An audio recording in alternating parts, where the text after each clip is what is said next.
Well, good afternoon, everybody. It's Brett Zachman, Zach, founder of Be Men, and you know what time it is because it is Friday, which means it's Facebook Live time at Danny's studio. And sitting to my right is one of my favorite guys in the whole wide world. Are we going by Jeff or Jeffrey? Is it a Jeffrey day or more of a Jeff day? Let's do Jeff. Jeff Scott Ruiz, one of our advisory council members. We're going to break it down today, and we're going to talk about one of those taboo subjects. You know, you're never supposed to talk about, let's see, politics, religion, sex, money. So we're going to talk about, well, maybe not religion, but we're talking about spiritual power. So to dive right in, Jeff, the first big money question is, so in your world growing up, when you were a kid, did you feel like you grew up in a religious or more of a spiritual household?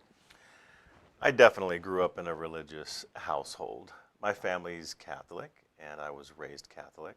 Okay. I remember doing the whole church thing, and it was great. It was something to do every week and get grounded. Of course, when you're a small child, you don't think of it that way. You just think, I don't want to go, I don't want to go. But a few complaints along the way yeah, there? just pretend I'm still sleeping or whatever. Yeah, Just didn't want to go. But looking back, it's a great foundation.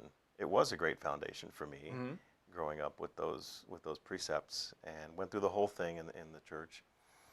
And when I left home and had my own children, we did the same thing. Yeah. Yes. So you raised them the way Raised them you the were same raised. way I did too. Okay. And your kids are how old now? 32 and 30. Okay, so you're done. They're off the payroll, so to speak. That's right. Nice. Now, I don't want to be satirical about something that's very important, right? People's religious or spiritual or church life upbringing is very important and very close to them, but I know sometimes the sarcastic quip about Catholicism at our age is, oh, so you're Catholic. Are you recovering or practicing? Right. So are you still practicing? Actually, I'm not. Okay. I'm not. I went a different direction about 20 years ago. Okay. But even though I got out of it, phrases like recovering, fill in the blank, still make me feel a little bit uncomfortable, no matter which religion somebody came from, because I think when people say that, it almost sounds like when you talk about recovery that you came out of something that was harmful to you. Yeah, or exactly. bad for you. Mm-hmm. And that's a totally subjective way of thinking, of course, but I look back on that experience when I was religious in that doctrine as a good learning experience, and I think it helped me grow. Mm-hmm. And when I got older, I was ready for something different.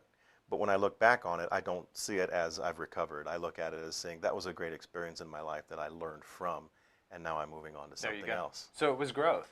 It was.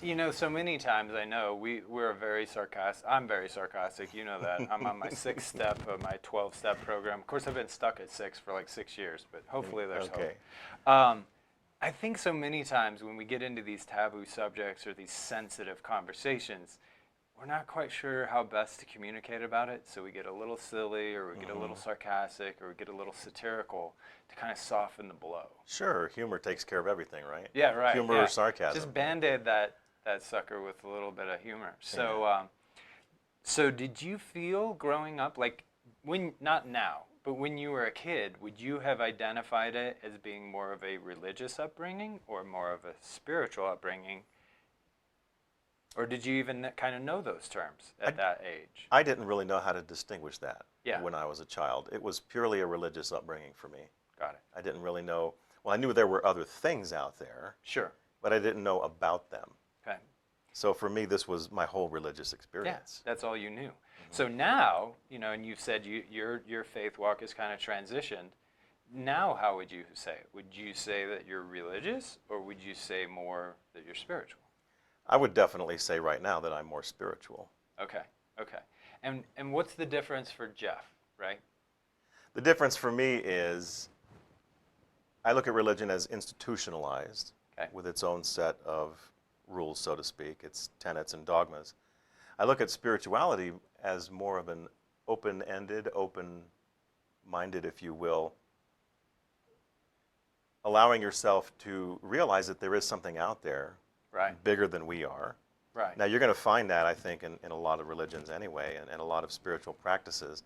I think that's the acknowledgement. The difference for me is that I no longer feel that I have to follow a set of rules or do specific things in a certain way, and that's okay, because in the process of trying to discover myself and discover everything else that's out there, it opens up my mind to acknowledge and identify with so many other people out there. And I think it's really broadened my horizon. So that's the difference for That's me. great. Yeah. That's great. Builds a better community, perhaps, I right? think so. You know, I grew up very close to Catholic. I grew up Lutheran, and my joke for a while, sarcastically, has been that that's Catholic light. You know, I've heard that. but it's very similar, very structured, very rudimented, right? Lots of protocol and behavior norms and things of that nature, very structured. So I like that you talk about religion as kind of more of a structure, whereas spirituality is maybe more of an individual thing. Sure. Now I know in your past you ended up going into the military, and so I was curious, since I never went into the military, how did that impact you in this arena of your life, in the religious/spiritual bucket? Or did it? I really don't think there was a difference. When you enter the military, they associate you with a particular religion so that they can keep that on your records. So there's a box you got to check? Sure, you check Yeah. whatever religion you have or none or whatever. Sure. That becomes part of who you are, and they make allowances for you to go ahead and practice your faith Okay. in the organization. But I was so busy growing up and learning things. Wait, you weren't full grown when you went into the military? Mentally. I mean, I was so busy growing up and developing myself and learning new things and learning Yeah. how to be in the military and learning new trades and learning electronics and on the tech stuff and all that stuff, that I think when that happened for me, spirituality, religion, whatever, just kind of got pushed into the background.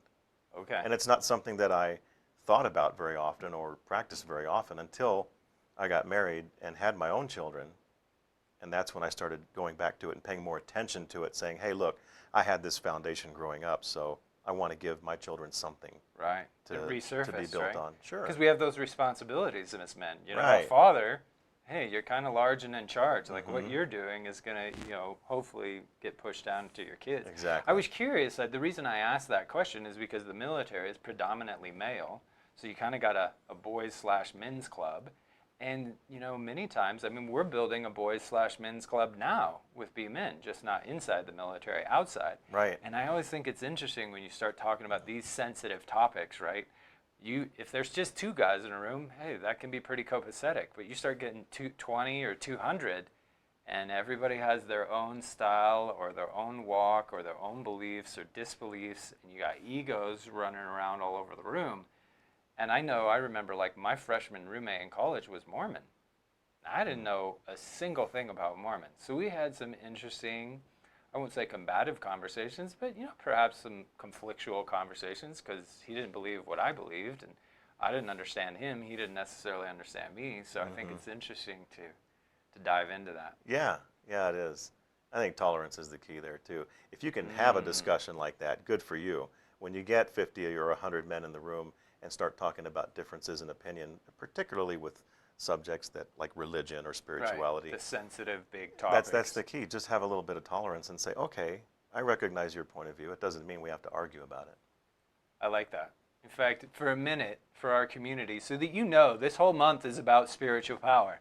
And if you're just figuring out or being introduced to Be a Man as a man or as a woman who supports men, you might be thinking, oh boy, okay, so these guys are pastoring and preaching and converting and selling. No. That is not at all what we're doing.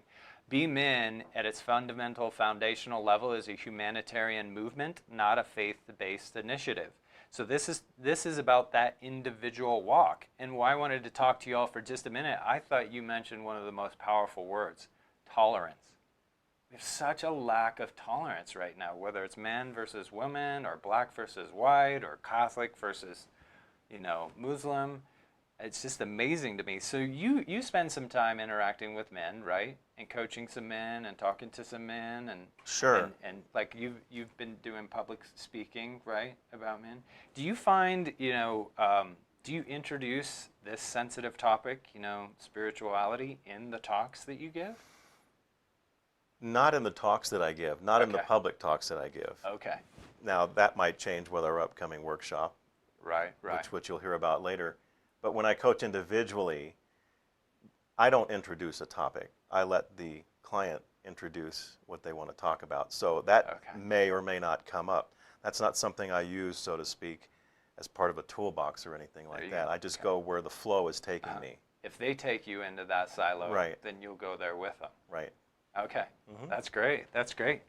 So, do you feel like right now, either kind of micro, you, myself, or other council members or other individual members, but even also kind of on a macro level, just men in general in our society in America, do you think they're open to spiritual conversation or spiritual guidance? Or what's your sense of kind of the temperature, so to speak, of Right. I don't want men to and. try to generalize this because I think it used to be, at least in my generation growing up, if you thought about men and spirituality, that was probably something that they would just kind of poo-poo and say, I don't want to talk about that. No, even if they did in their private life, it's not something they might would have wanted to talk about publicly. Yeah. I'm not so sure if men in general are comfortable with that or not. I can't really speak to that. I do know that there are quite a few men who are open about their spirituality and open to it. Yeah. And you could kind of tell by the way they speak and carry themselves Sure. and communicate in the public eye, but I don't know. I don't know the answer to that. It might be 50-50. And again, even that real person might not show it. They could feel that way, but they might not show it. So it's an unknown quantity. We I do think. with all that labeling, right? And that persona Yeah, we stuff, do. and the fake it till you make it, and the masks and stuff. So how about for you individually, right? As a BMN member, as an advisory council, right? So one of the leaders in this community, how does it feel to you to bring, for us and yourself as a council member, to bring the conversation of spirituality to the foreground instead of, like you said, that generation of, well, that's that thing I do. It's a part of who I am. It's very personal. You don't get to know what that's about, Zach. I feel really, really great about it.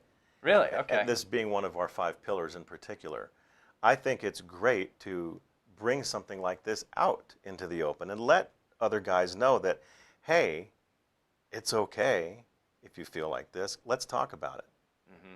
Now, we're not going to be forcing people to talk about it. If they're uncomfortable, sure. But to let people know, to let men know especially, that there's a door. And if you want to walk through it, let's talk about it. And we're there for them with that foundation. I like that. It's not a have to, it's a want to. Right. Right? Right.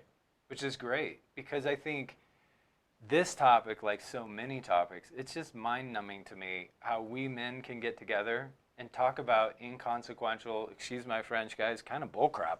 You know? Yeah. I mean, like we're talking about Bentleys and who pimped my ride and who won Golden State versus the Raptors, and yet we never get around to these major silos of like spirituality. What? Oh, we're kind of Right. talk about to teach us.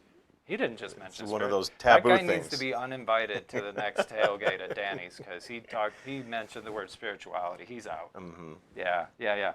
All right, so let's get to this big one. Yeah, Danny's like, you guys got a few minutes left. Get to the heavy stuff.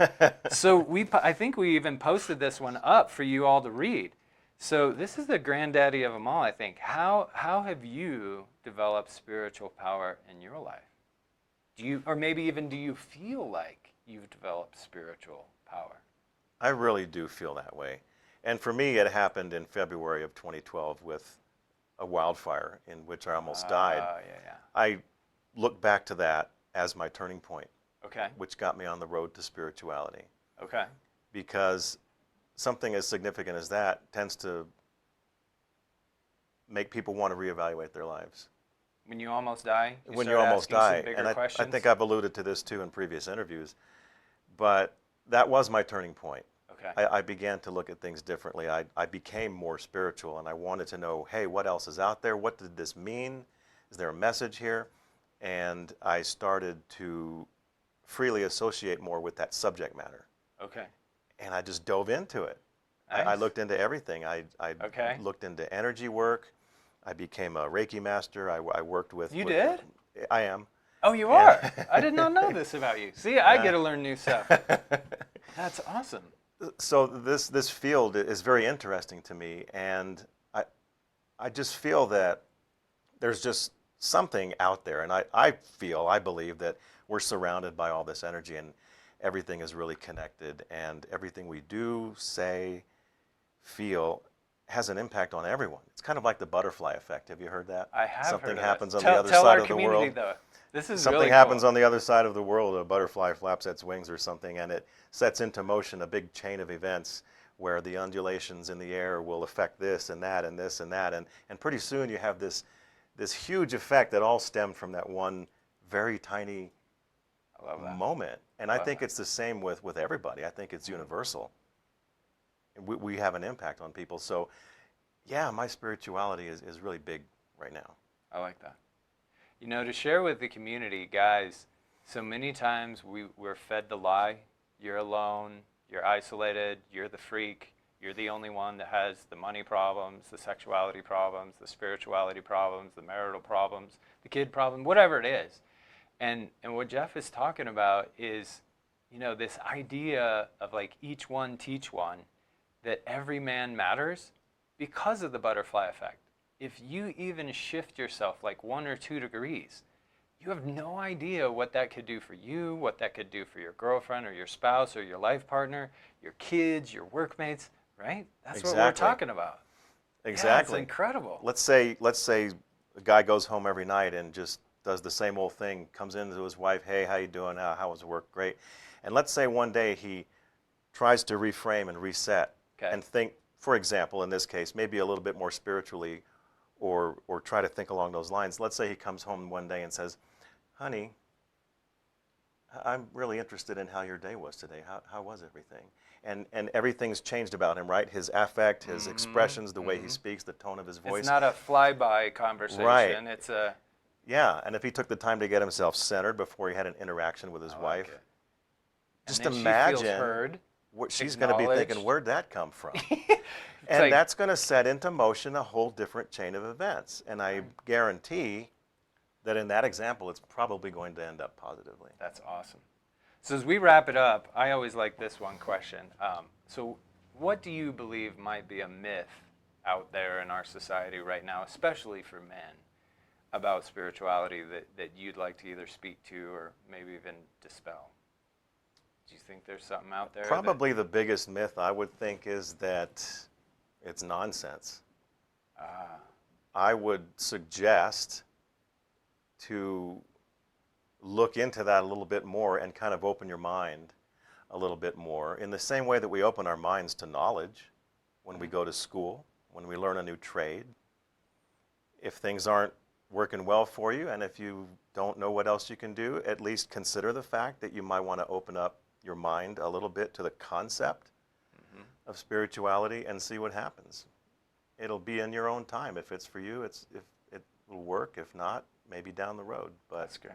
I would say that the myth of that it's bunk is something that needs to be at least considered. That's great.